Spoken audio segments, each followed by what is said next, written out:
সংগঠনই এদেরকে খাইছে। খুন করতে নাকি শুনলাম, কইরা থাকে সেভাবে শাস্তি হবে, আর গুলি করে মেরে ফেলাই দেবে। মাস্টারমাইন্ড শাহিনের ঝিনাইদহের বাংলো যেন অপরাধের জগৎ, মাদক কারবার সহ নানা অভিযোগ। রান্নাবাড়া করে, খাওয়া দাওয়া করে, এই বক্সে গান মান দেয়। মেজরিটি পার্সেন্ট পৈতৃক সম্পত্তি, যেটা বাপের থেকে পেয়েছে, আর বাকিটা ওর কেনা। ও একসময় ইটের ভাটা করছিল। দেখছিলেন প্রধান শিরোনাম। দুপুরের সময় সঙ্গে আছি আমি জাফর সাদিক। এবার অন্যান্য শীর্ষ সংবাদ। গভীর নিম্নচাপ বরিশাল হতে চট্টগ্রামের ভিতর যে কোনো স্থানে আঘাত হানার সম্ভাবনা রয়েছে। ধেয়ে আসছে ঘূর্ণিঝড় রিমাল, উত্তাল সাগর। কাল সন্ধ্যায় আঘাত হানতে পারে উপকূলে। 7 থেকে 8 ফুট জলোচ্ছ্বাসের আশঙ্কা। রাতে আসছে মহা বিপদ সংকেত। বিদেশে বসে দেশে অশান্তির হুকুম দিচ্ছে তারেক রহমান। পুড়ে যাওয়া বঙ্গবাজার নতুন করে উদ্বোধন করে প্রধানমন্ত্রী বললেন, একসময় বাংলাদেশ ছিল অস্ত্র চোরাচালান রুট। গ্যাসের মজুদ বাড়ানোর লক্ষ্যমাত্রার মাত্র 15% অর্জন। বাপেক্স পেট্রো বাংলার ওপর দায় চাপিয়ে খালাস প্রতিমন্ত্রী। চট্টগ্রামে 29 বিদ্যুৎ কেন্দ্রের মধ্যে 10 ইউনিটই অচল। এবং ভারতে লোকসভা নির্বাচনের 6ষ্ঠ দফার ভোটে কেন্দ্রে কেন্দ্রে লাইন। মেয়েকে নিয়ে ভোট দিলেন সোনিয়া গান্ধী। ভাগ্য নির্ধারণ হবে দেব মালিয়া সহ এক ঝাঁক তারকা প্রার্থী।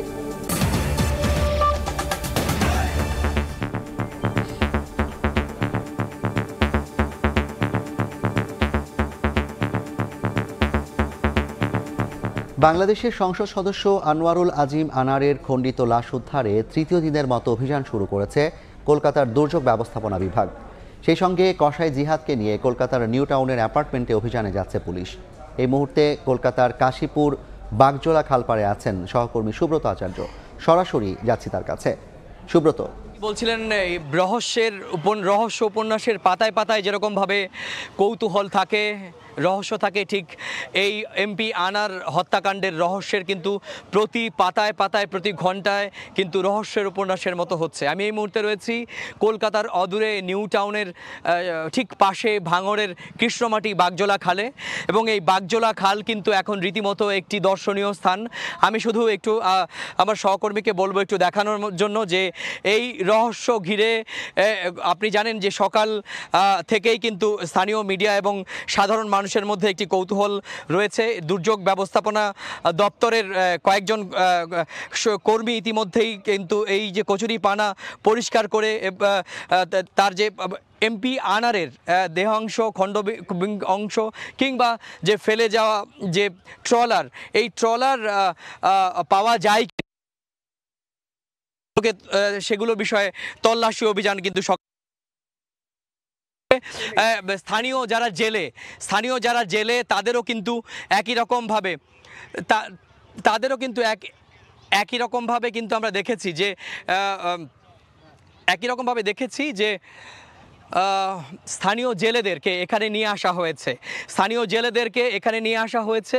জেলেরা কিন্তু জাল ফেলে ফেলে চেষ্টা করছেন যে কিছু সন্দেহভাজন কিছু পাওয়া যায় কিনা। এক্ষেত্রে কয়েকটি সন্দেহভাজন ছোটোখাটো কিছু পাওয়া গিয়েছে, সেগুলো আলাদা করে কলাপাতার ওপর ঢেকে রাখা হয়েছে। তবে সেগুলো খুব বেশি গুরুত্ব দিচ্ছেন না গোয়েন্দা কর্মকর্তারা। এখানে সিআইডি টিম, তাদের ফটোগ্রাফার এবং ফরেনসিক বিশেষজ্ঞ চিকিৎসকরা রয়েছেন।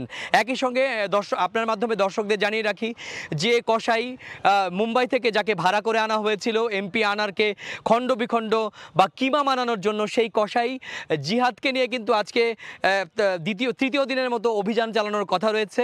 ইতিমধ্যেই সিআইডি কর্মকর্তারা তারা কিন্তু প্রস্তুতি নিয়েছেন।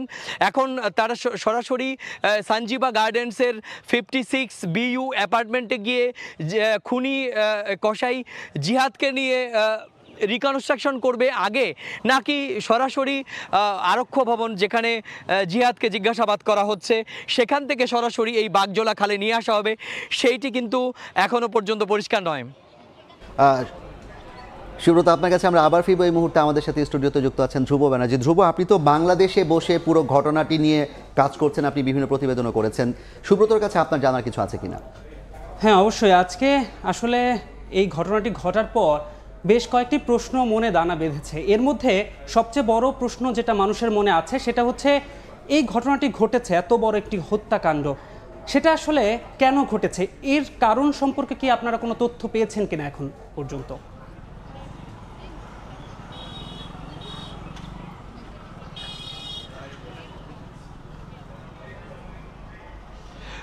ধ্রুব, আপনি সত্যি যে প্রশ্নটি প্রাসঙ্গিক, যে কারণটির বিষয় কিন্তু এখন সিআইডির পক্ষ থেকে কিন্তু হত্যাকাণ্ডের রহস্য কিংবা কারণ তারা কিন্তু এখন দ্বিতীয় গুরুত্বপূর্ণভাবে রাখছেন।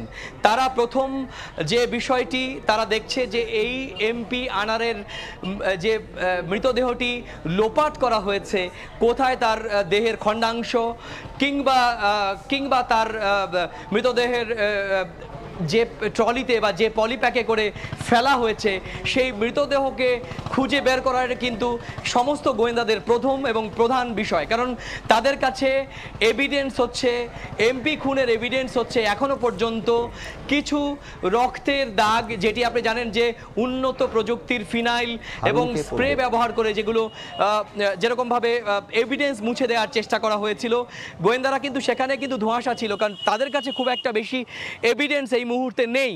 এবং আপনাকে শুধু জানিয়ে রাখি যে এভিডেন্সটা কিন্তু গোয়েন্দাদের কাছে ভীষণ ইম্পর্টেন্ট, কারণ মামলাটা কিন্তু আলটিমেটলি এই 12 দিনের যে রিমান্ড নেওয়া হয়েছিল তারপরে কিন্তু তাকে আদালতে এই গোয়েন্দাদের পেশ করতে হবে।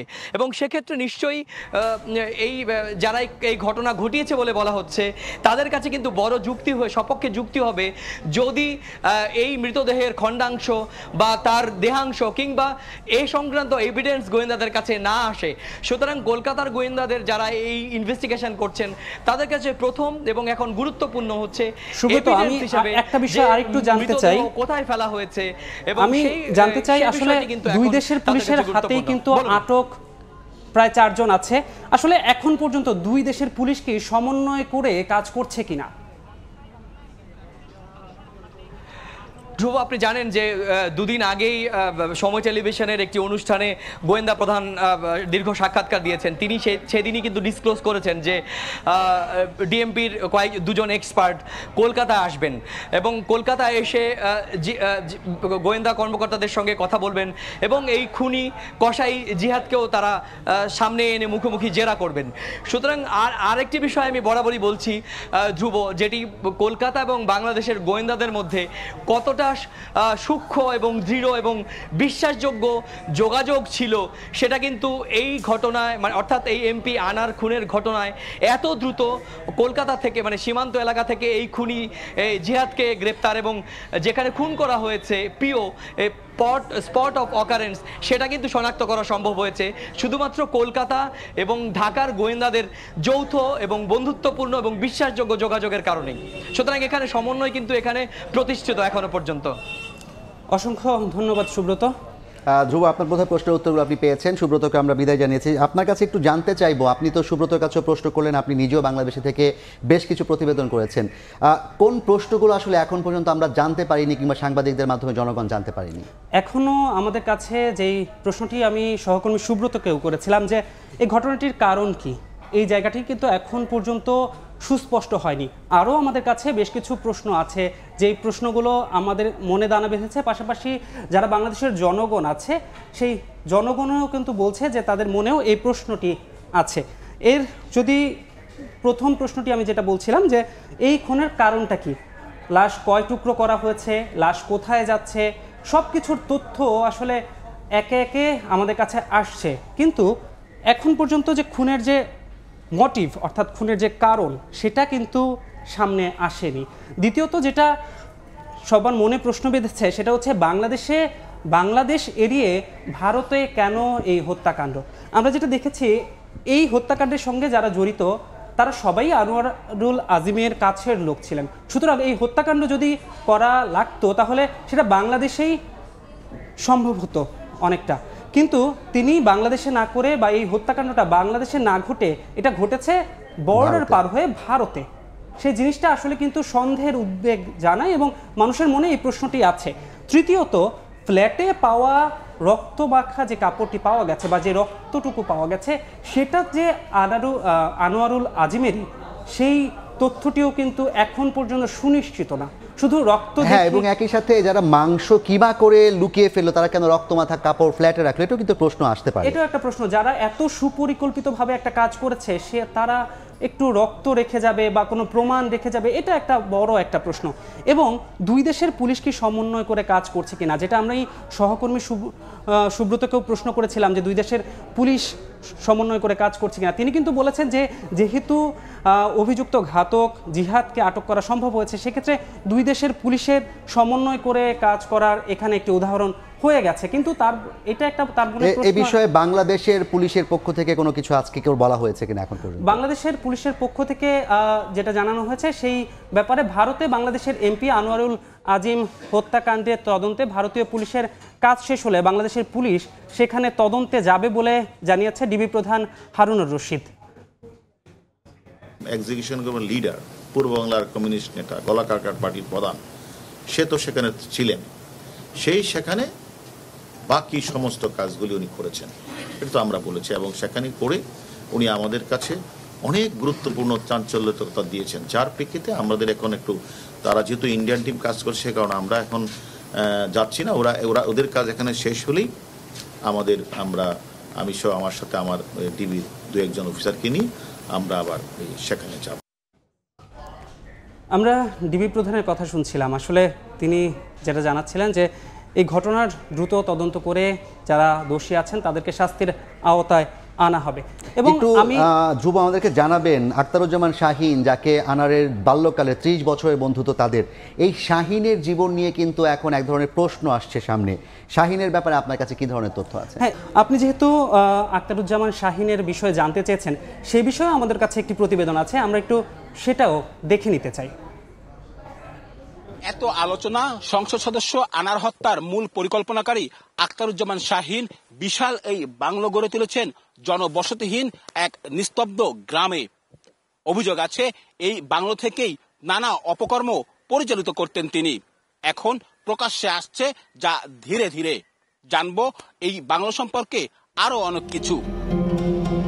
27 বিঘা জমির উপর আলিশান বাংলো বাড়ি, সুইমিং পুল, গলফ, ক্রিকেট মাঠ, জিম, অভিজাত রিসোর্টের কোন সুবিধাটি নেই এই বাংলো বাড়িতে? ঝিনাইদহের কোটচাঁদপুর উপজেলা থেকে 2 কিলোমিটার দূরে এলাঙ্গি গ্রামের এই বাংলোর মালিক সংসদ সদস্য আনার হত্যার মাস্টার মাইন্ড আখতারুজ্জামান শাহীন। জানা গেছে এখান থেকেই নিয়ন্ত্রিত হতো শাহীনের মাদক ব্যবসা। ঝিনাইদহে আসলে এখানেই থাকতেন তিনি, বন্ধুবান্ধব নিয়ে মেতে উঠতেন মৌজ মাস্তিতে। দামি গাড়িতে আসতেন নায়ক নায়িকারা। জানা যায় বন্ধু শাহীনের আমন্ত্রণে আনারও একাধিকবার এই বাংলোতে গিয়েছিলেন। এসে রান্না বাড়া করে, খাওয়া দাওয়া করে, বক্সে গান মান দেয়, দিয়ে পুরো বাংলো এলাকা কাঁটাতারের বেষ্টনীতে ঘেরা, কেউ চাইলেই ঢুকতে পারে না এখানে। প্রায় 100 সিসি ক্যামেরা 24 ঘন্টা নজরদারি করে বাংলোর চারপাশ। পরপর 2 দিন সরেজমিন গিয়ে মূল গেটে তালা ঝুলতে দেখা যায়। বাইরে থেকে একটি দামি মাইক্রোবাস দেখা গেলেও অনেক ডাকাডাকি করেও কারও সাড়া মেলেনি। কেউ আছেন এখানে?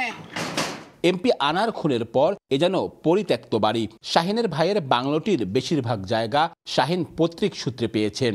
মেজরিটি পার্সেন্ট পৈতৃক সম্পত্তি, যেটা বাপের থেকে পেয়েছে, আর বাকিটা ওর কেনা। ও একসময় ইটের ভাটা করছিল জায়গায়। গোয়েন্দা সূত্রের তথ্য অনুযায়ী যুক্তরাষ্ট্রের নাগরিক আখতারুজ্জামান শাহীন এখন সেখানেই অবস্থান করছেন।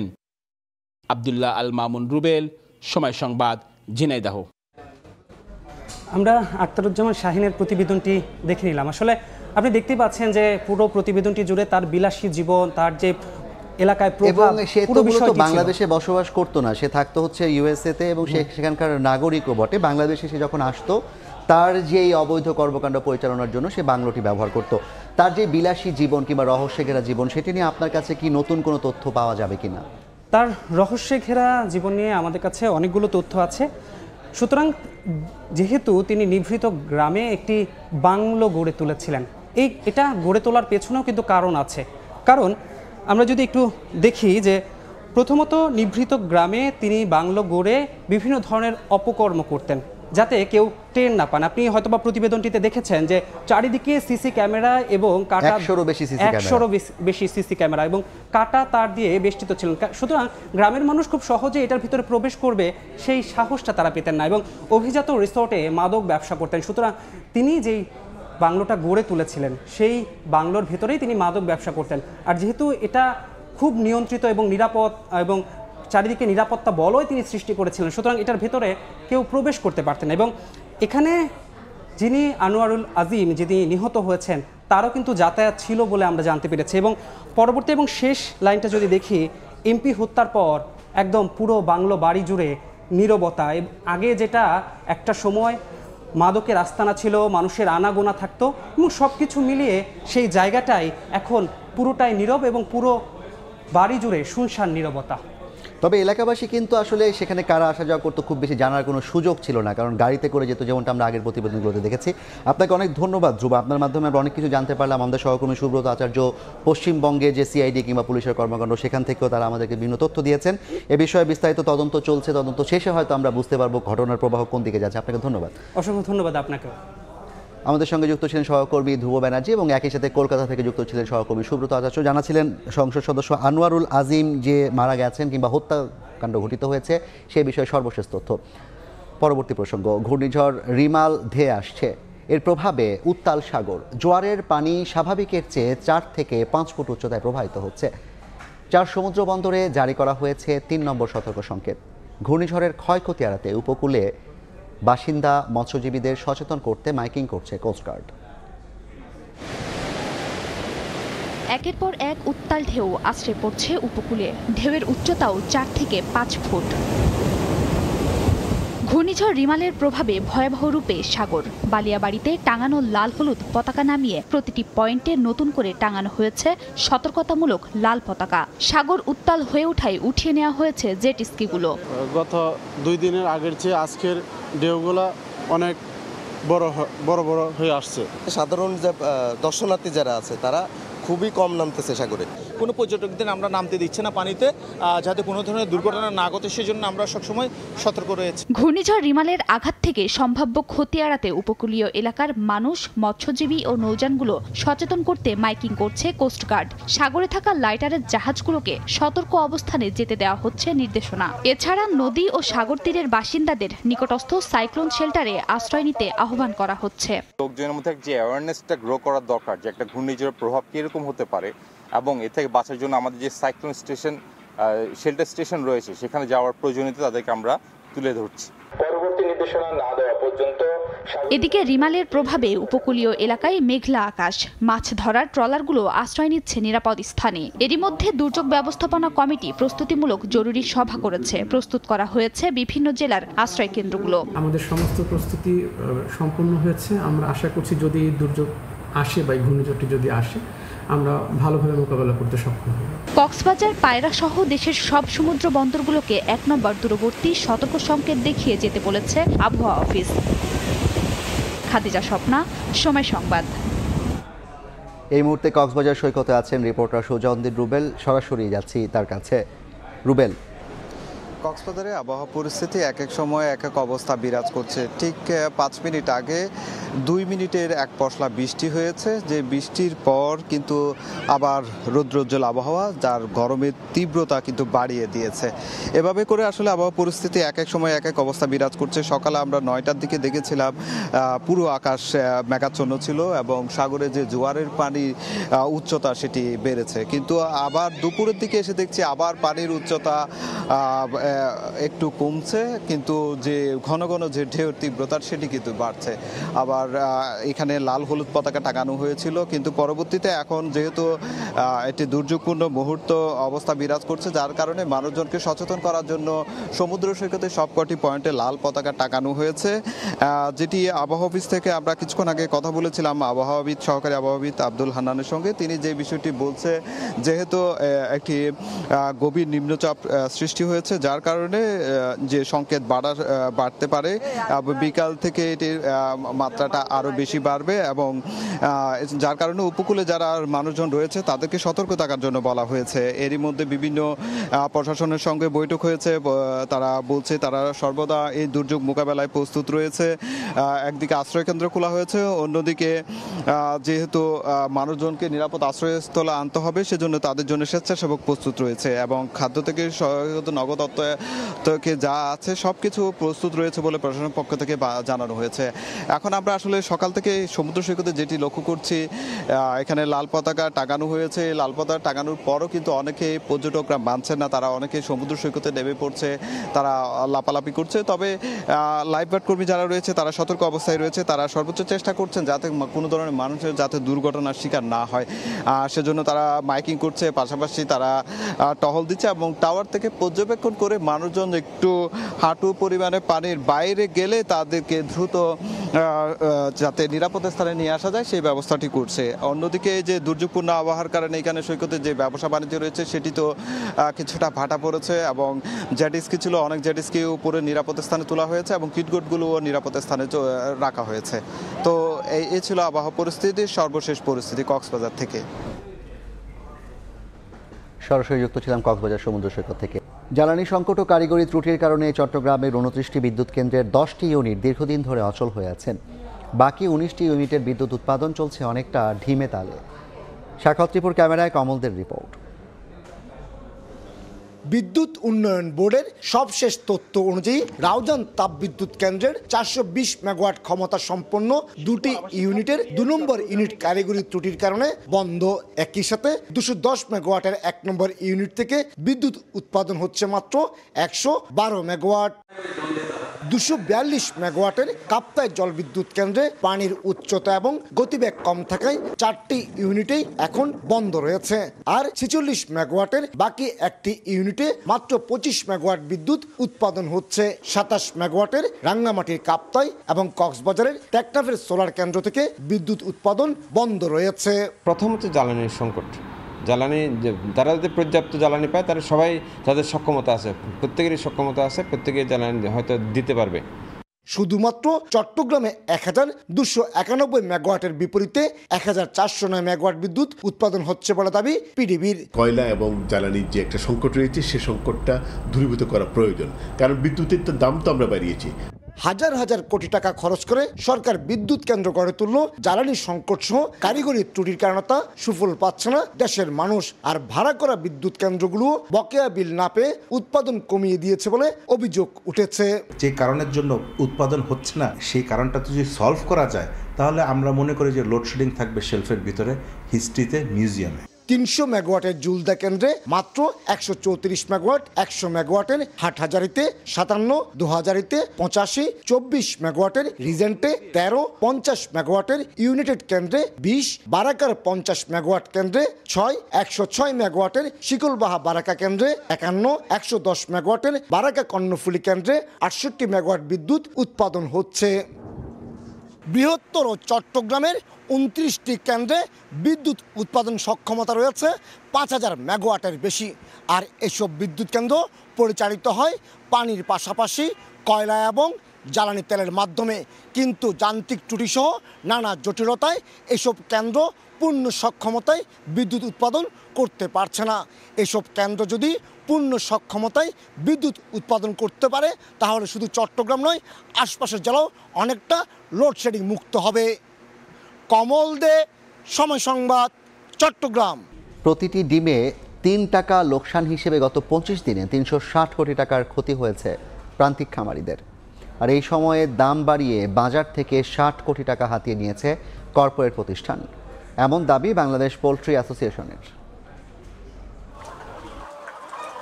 মানবদেহের পুষ্টি চাহিদার অন্যতম উৎস বলা হয় ডিমকে, কিন্তু এই ডিমের দাম নিয়মিত উঠানামায় ক্রেতাদের মাঝে যেমন স্বস্তি নেই তেমনি অস্বস্তিতে আছেন প্রান্তিক খামারিরাও। সকালে রাজধানী ঢাকা রিপোর্টার্স ইউনিটের সাগররুনি মিলনায়তনে ডিম ব্যবসায়ীদের সিন্ডিকেট আর কর্পোরেট খামারিদের দৌরাত্ম্য বন্ধের দাবিতে সংবাদ সম্মেলনের আয়োজন করে বাংলাদেশ পোল্ট্রি অ্যাসোসিয়েশন। খাবারের দামটা যদি আরো কমায় দেয় তাহলে আমাদের মুরগিটা সুন্দর হবে আর আমাদের লোকসান হইব না। কমিটি তারা যেই রেট দেয় এই রেটে আমাদের ডিম বেচন লাগে। এ সময় ক্ষুদ্র ও মাঝারি শিল্প উদ্যোক্তাদের নিয়ে কাজ করা সংগঠন এসএমই ফোরামের সভাপতি চাষী মামুন বলেন, ছোট শিল্পকে ধ্বংস করে দেওয়ার জন্য কাজ করছে ফরিয়া, মধ্যস্বত্বভোগী ও কর্পোরেট সেক্টর। মাফিয়াদের, কর্পোরেট গ্রুপদের হাজার হাজার কোটি টাকা আছে, যে কোনো সময় যে কাউকে বউ বাচ্চা নিয়ে বিদেশ পাঠিয়ে দিতে পারে টিকিট দিয়ে। আর পোল্ট্রি অ্যাসোসিয়েশনের সভাপতি সুমন হাওলাদার বলেন, নীরব ঘাতকের কারণে প্রান্তিক খামারিরা আজ ধ্বংসের মুখে। প্রান্তিক পর্যায়ের একটি ডিমের উৎপাদন খরচ 9.5 টাকা থেকে 10.5 টাকা। এই যৌক্তিক দামে প্রান্তিক খামারিরা ভালো থাকতে পারে না মাঝে মাঝে, এর কারণ হচ্ছে ডিম সিন্ডিকেট। সুমন হাওলাদারের দাবি প্রান্তিক খামারিরা যাতে বিনা সুদে ঋণ পায়, এজন্য আসন্ন বাজেটে 1000 কোটি টাকার বরাদ্দ দেয়া হোক। সাইফুল ইসলাম, সময় সংবাদ, ঢাকা। দেশের বাইরের খবর। ভারতে লোকসভা নির্বাচনের 6ষ্ঠ দফার ভোট গ্রহণ চলছে। দেশটির 7টি রাজ্য এবং একটি কেন্দ্রশাসিত অঞ্চলের 58 লোকসভা আসনে ভোট দেবেন প্রায় 11.5 কোটি ভোটার। এদিন নয়াদিল্লিতে ভোট দেন গান্ধী পরিবারের সদস্যরা। এছাড়া এ ধাপে মুখোমুখি হয়েছেন এক ঝাঁক তারকা প্রার্থী। ভারত থেকে বিস্তারিত জানাচ্ছেন সুব্রত আচার্য। শনিবার স্থানীয় সময় সকাল থেকেই ভারতের বিভিন্ন রাজ্যে ভোট দিতে ভিড় করেন ভোটাররা। পছন্দের প্রার্থীকে নির্বাচিত করতে দীর্ঘ লাইনে দাঁড়িয়ে ভোট দেন তারা।